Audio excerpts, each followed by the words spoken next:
Para nuestra lección de este día, en el marco de Dios es fiel, debemos estudiar un tema que se titula La ira de Dios. Siempre que aparece ese tema, porque no es la primera vez que consideramos este tema, Pastor Dani Perla, de alguna manera puede parecer como extraño hablar de la ira de Dios por la sociedad en la que vivimos. Pero bueno, vamos a descubrir qué enseña la Biblia sobre esto, a recordar, porque ya hemos estudiado también este tema antes, así que vamos a pedir la dirección de nuestro Dios.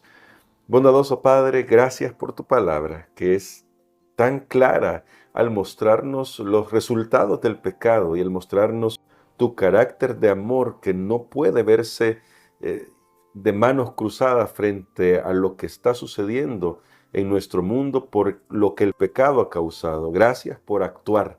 Te rogamos, ayúdanos a comprender eso en el nombre de Jesús. Amén. Para este día, Pastor, Josué también hace un llamado al pueblo de Israel sobre esto que van a experimentar si quebrantan el pacto de Dios, porque de hecho ya lo han experimentado, ya han experimentado qué significa la ira de Dios, tanto en el desierto, tanto al huir de una pequeña nación.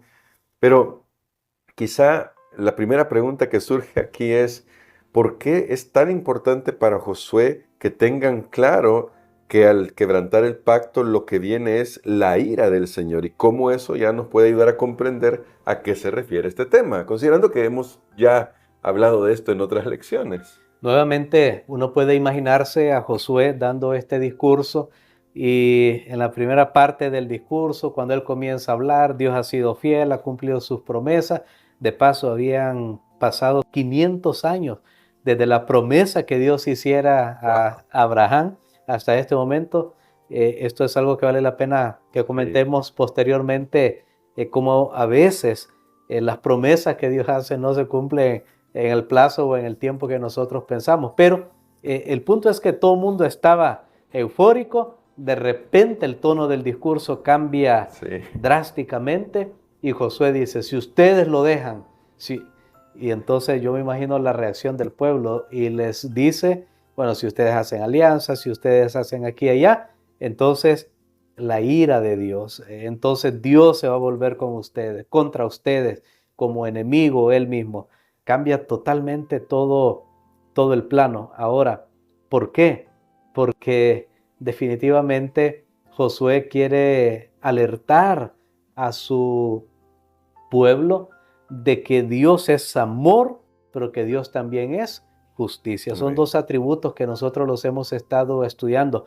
El de la justicia no nos gusta hablar mucho, pero Dios es tan justicia como es tan amor. Y si no fuera tan justo como tan amoroso, en realidad no podría ser amoroso. Y yo creo que es algo que nosotros hemos repasado anteriormente. ¿Qué pasaría con un Dios que fuera tan bueno, tan amoroso, pero que es incapaz de destruir el pecado, de destruir el mal, de poner orden? Bueno, creo que de un momento para otro, pues podríamos incluso en nuestra mente diluir esa imagen que tenemos de un Dios bueno. Así que el tema de la ira de Dios es un tema absolutamente 100% bíblico, no es una invención del ser humano, solo que siempre hacemos también la aclaración que la ira de Dios no es emocional como la nuestra, no es sentimental, no es caprichosa, no es una ira irracional. En realidad es su justa indignación ante el mal.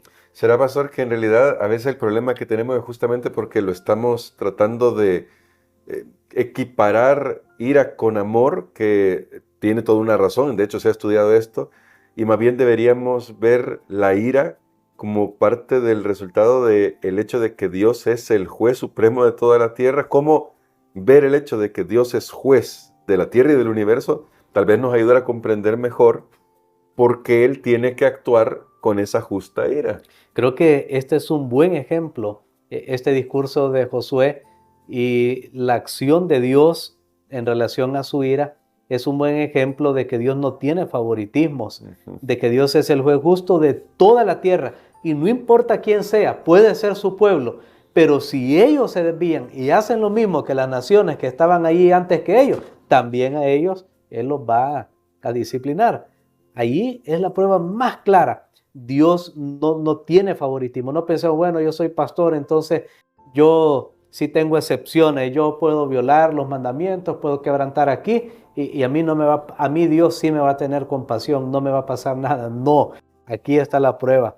Josué les dice, miren, Dios ha cumplido su promesa, miren lo que ha hecho por nosotros, pero si lo dejan, también Él se va a levantar en su ira. Creo que esto nos debe ayudar a nosotros como cristianos realmente a entender por qué es importante que nosotros comprendamos que Dios es un Dios de justicia que no hace acepción de personas. En síntesis, Dios tiene un problema con el pecado. Sí. Y donde el pecado se encuentre, ahí estará manifiesta la ira de Dios. Solo que tenemos una buena noticia, Sí. hablando que nosotros somos pecadores, seres humanos pecadores, pero la ira de Dios contra el pecado, Dios no la ha ejercido plenamente contra nosotros los seres humanos. Si alguien en este momento piensa, bueno, es que estoy experimentando la ira de Dios porque cometí un error, esa no es la ira de Dios total contra el pecado. En realidad, quien la experimentó ya fue Jesús. Él murió la segunda muerte, la muerte eterna por nosotros. Ahora, ¿por qué Él vino otra vez a la vida? ¿Por qué Él pudo sufrir la muerte eterna y volver a vivir? Porque en Él no había pecado. Claro, es otro tema un poco complejo, pero solo lo menciono aquí de paso. Entonces recordemos, Dios tiene un problema contra el pecado. Y donde el pecado se manifieste, no importa qué ser sea, puede ser Lucifer, que estaba más cercano al trono de Dios, era el más brillante de todos los seres que Dios había creado, pero si en él hubo pecado, ahí se manifestó la justicia de Dios, la ira de Dios, fue expulsado del cielo y un día va a ser destruido. Pudo ser Adán y Eva, estaban en el Edén, pero ahí podemos poner ejemplos. El punto es que esto nos puede ayudar a nosotros en realidad para cuidar nuestros pasos. Así es, bueno, muy importante. Para finalizar, pastor, entonces, siendo que Dios, que es el juez, finalmente le pondrá término al pecado y lo va a destruir, y a los que se aferren al pecado, ¿cómo nosotros hoy podemos aprovechar esa provisión de la que usted hablaba, del profundo amor de Dios que en Jesús nos otorga salvación? ¿Qué podemos hacer de manera práctica para experimentar no el temor al juicio o a la ira, que será una realidad y que es una realidad, sino la esperanza de saber que por lo que Cristo hizo, podemos enfrentar esto? Esa es la belleza del Evangelio. Eso es lo que nosotros predicamos. Esa es la razón por la que esta radio existe. Esa es la razón por la que la iglesia existe. Esa es la razón por la que predicamos el Evangelio. Cuando usted escucha una campaña evangelística, ahí lo que usted va a escuchar son estas buenas noticias. Nosotros, dice la palabra de Dios, somos hijos de ira. O sea, estábamos destinados a la muerte, muerte eterna. No muerte que me atropelló un vehículo. Esa es la primera muerte, no. La muerte eterna es la segunda muerte, la separación eterna de Dios de la vida y la paga por todos los pecados. Es la extinción total para siempre del pecado y del pecador. De eso nosotros hemos sido librados por Jesucristo. Amén. ¿Y cómo? Bueno, cuando creemos en Él, cuando lo aceptamos a Él, ese es el gran amor de Dios. Él no buscó una excusa para destruirnos, Él buscó una razón para salvarnos. Amén. Él nos amó y ahora nosotros tenemos vida. Tal vez no somos tan conscientes de que merecemos la muerte eterna porque probablemente incluso nos creemos buenas personas. ¿Sabe? Sí. Que entre los cristianos y aún entre aquellos que no son cristianos hay algunos que piensan, ¿yo para qué tengo que aceptar a Jesús? ¿Para qué tengo que bautizarme? Si yo no soy tan malo, Tan malo. ¿verdad? Solo un poquito, pero yo no ando haciendo cosas que andan haciendo otros, soy una persona moral, bien recta y todo esto. Bueno, ese es nuestro problema. No hemos entendido la parte de la santidad de Dios, cómo Dios es tan santo. Claro, tenemos que contrastarnos con su santidad, con su pureza. Al final nos damos cuenta que todos somos pecadores, pero la belleza aquí, del Evangelio que podemos proclamar hoy. Cuando hablamos de la ira de Dios, recordemos siempre que hay un escape de esa ira para nosotros los seres humanos. Porque si yo presento, si alguien viene y dice, voy a predicar el Evangelio, voy a predicar a los que están perdidos y la ira de Dios, la condenación de Dios por el pecado, y yo dejo a la gente, bueno, yo merezco la ira, la condenación, pero no le muestro que ahora hay un escape, hay una salida, y eso es a través de Cristo Jesús. Por eso vale la pena aceptarlo, conocerlo. Cuando aceptamos eso, ¿quién no está dispuesto para hacer eso? Mire, es como cuando usted tiene una deuda, digamos que tiene una deuda con los impuestos de años anteriores, o tiene una deuda y entonces de repente sale una aplicación y dice, si usted llena esta aplicación y manda esta solicitud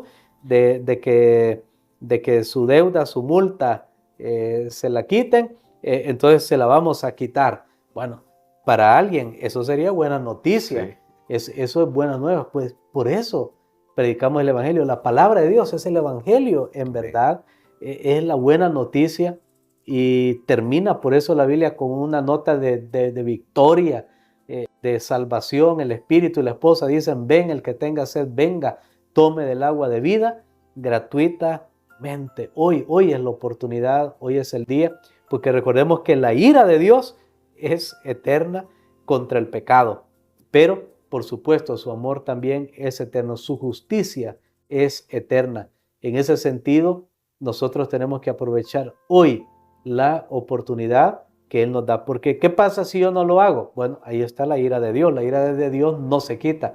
El viernes vamos a hacer unas declaraciones que no hay de parte de Dios levantar el castigo o las consecuencias contra el pecado. No hay. Si el pecador se aferra obstinadamente a su pecado, pues ahí tenemos esa opción, pero el punto es que no tenemos que llegar hasta ahí. Hay una provisión para nosotros. Amén. Y queremos aprovechar esa provisión. Y por favor también comparta esto con otros amigos que usted conoce para que escuchen las buenas nuevas del Evangelio. Queremos, pastor, que ore por nosotros por eso, para que hoy aprovechemos la bendición de vivir con la esperanza de que Jesús viene por segunda vez y muy pronto estaremos con Él por la eternidad. Amén. Padre, gracias te damos, Señor, porque tú nos muestras que eres un Dios de amor y un Dios de justicia. Justicia y misericordia son el asiento de tu trono. Gracias, Señor, porque con ese amor nos has amado de una manera que nunca podremos entender, y con esa justicia tú has manifestado tu severidad contra el pecado y el autor del pecado. Gracias, Señor, porque nos muestras que tú eres un Dios capaz de poner una solución al gran problema que nos aflige, el problema del mal. Ayúdanos, Señor, para que nosotros podamos cobijarnos bajo tu amor, tu gracia, tu misericordia, aprovechar este tiempo de oportunidad en la cual podemos escapar de la ira contra el pecado. En el nombre de Cristo Jesús. Amén.